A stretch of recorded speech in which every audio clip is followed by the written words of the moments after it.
Magandang araw at oras sa inyong lahat mga kapatid. Marami kasing nagtatanong tungkol sa flat latex, gloss latex, acrylic primer, elastomeric paint. Kailangan ipapaliwanag ko mabuti sa inyong lahat mga kapatid.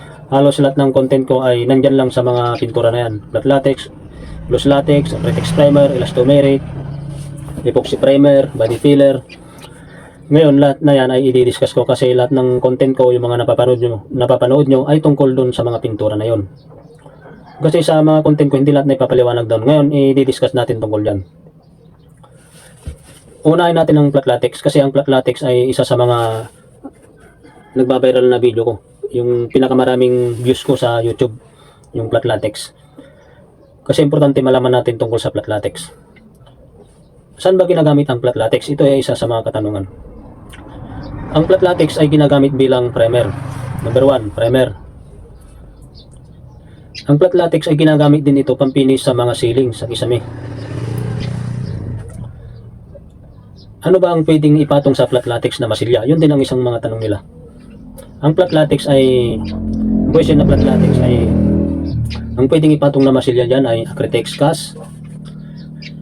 Pangalawa, Bosnia Wool Putty. Yung acrylic cast solvent base. Bosnia Wool Putty water base. Pwede mong ipatong sa flat latex yan pag napahidan mo na. Masonry putty. Importanteng malaman natin to. Masonry putty ay water based din na masilya. Product ng Boysen. Yung Bosnia, product ng Bosnia Wool Putty, product ng Bosnia. At marami pang ibang mga masilya. Ngayon, yun ang mga kagandahan sa flat latex. Yun ang kagandahan sa flat latex. Pwede sa solvent base, water base. Pwede, pero hindi ko nire-recommenda sa inyo yung skim coat. Sikat na sikat ang skim coat pero hindi nagtatagal yan. Skim coat. Pag nag-crack kasi ang skim coat, idadamay niya yung katabi niya. Kaya ang nire-recommenda ko pag halimbawa, konkreto yung wool mo, flat latex, primer mo sa loob ng bahay, pwede rin sa labas ng bahay. Yun ang mga masilya na pwede dyan ipatong. Ngayon, yung iba, ang tanong din nila, pag gumamit sila ng flat latex, ay nagkakamoist pa rin yung loob ng bahay. Ibig kong sabihin, pag umulan may mga moist na pumapasok sa loob.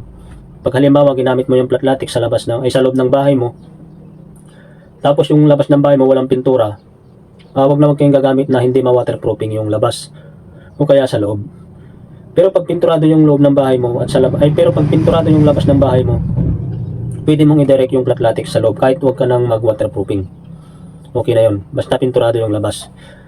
Ngayon, pag namasilyahan mo na, mag-flat latex ka ulit bago ka mag-final. Yun ang recommended ni Boysen. Pag halimbawa na flat latex mo na, namasilyahan mo ng Bosnia o kaya masonry putty o kaya acrylic cast. Pagkatapos mong mamasilyahan, lihain, tapos i-flat latex mo ulit bago ka gumamit ng pang top coat.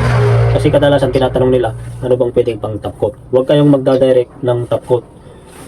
Kasi pag natapos mong mamasilyahan, kailangan mo ulit mag-primer bago ka magpatong ng gloss latex o kaya semi-gloss latex.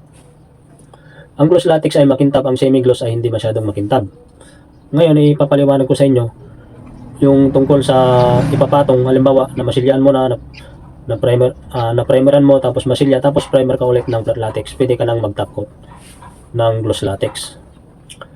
Ngayon, pagka ang isa sa mga pwede mong ipatong doon, kahit halimbawa yung sinabi ko sa inyo kanina, primer, tapos masilya, tapos flat latex bago kayo mag-gloss latex. Meron ding pintura na hindi ka na, kahit huwag ka nang gumamit ng primer pag magtatapkot ka.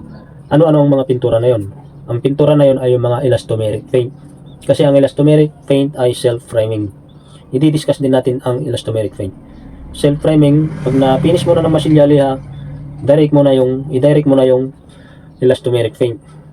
Ang mga elastomeric paint na yan ay meron sa yung Titan, elastomeric paint, Rain or Shine, elastomeric paint, at marami pang iba. Pwede mo nang i-direct yan hanggang 4 coating. Pwedeng 3 coating hanggang 4 coating, mas makapal, mas matibay. Ngayon, ang flat latex ay pwede ba sa bakal? pwede ba sa plywood? Yun ang mga katanungan nila. Makinig kayong mabuti mga kapatid. Ang flat latex ay pwede rin gamitin sa bakal. Pero, bago nyo ipapahid sa bakal yan, ay gumamit kayo ng epoxy primer. Importante yung ma-epoxy primer nyo muna yung bakal bago kayo mag-flat latex. Halimbawa, yung ceiling nyo, ito mga gamit ko dito sa bahay ay tubular yan. Halimbawa, itong kisame nyo ay tubular. Epoxy primer ang unang gagawin nyo. Pero pag nag-epoxy primer kayo ay dalawang coating. Yung walang lalabas na bakal, yung sarado siya. Kasi pagka flat latex ay dumikit sa walang primer yan ay magkakaroon ng kalawang. Yun ang disadvantage ng flat latex. Kakalawangin yung bakal mo pag wala kang base o wala kang primer na epoxy primer. Pero pag na-epoxy primer mo ang bakal ng dalawang coating, kahit anong pintura na ipatong mo dyan, flat latex, water base, solvent base, acrylic paint, ay pwede.